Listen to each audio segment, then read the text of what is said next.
भारतीय रेल में सुधार की दिशा में उठाए गए कदम का लगातार विरोध होता रहा है। रेलवे के प्राइवेटाइजेशन को लेकर सरकारी संकोच रेलवे के सुधार एजेंडे को कमजोर कर रहा है, जो कई दशकों से अधूरा पड़ा है। 3 दशकों से भारतीय रेलवे ने अपनी संरचना में सुधार करने के लिए कई कदम उठाए हैं, लेकिन फिर भी रेलवे का उद्देश्य पूरा नहीं हो सका है। इसके साथ ही सरकार के रिफॉर्म एजेंडे के खिलाफ काम कर रहे रेलवे मंत्रालय ने प्राइवेटाइजेशन की दिशा में कोई ठोस कदम नहीं उठाए हैं, जिससे इस सेक्टर की विकास दर कम हो गई है।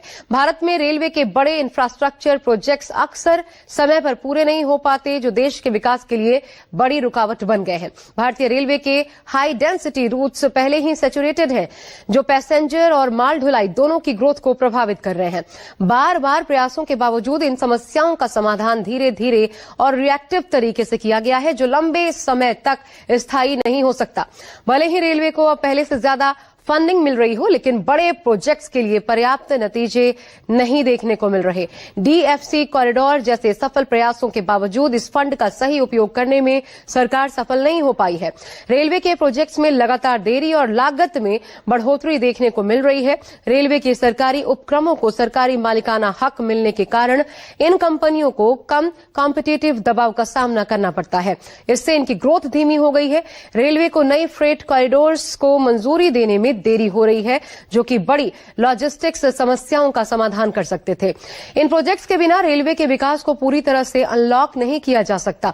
यही वजह है कि रेलवे को अब प्राइवेट कंपनियों के साथ पीपीपी मॉडल के तहत काम करना चाहिए, ताकि बड़ी परियोजनाओं को समय पर पूरा किया जा सके और सिस्टम की कैपेसिटी बढ़ाई जा सके। It was necessary that investments in infrastructure is made.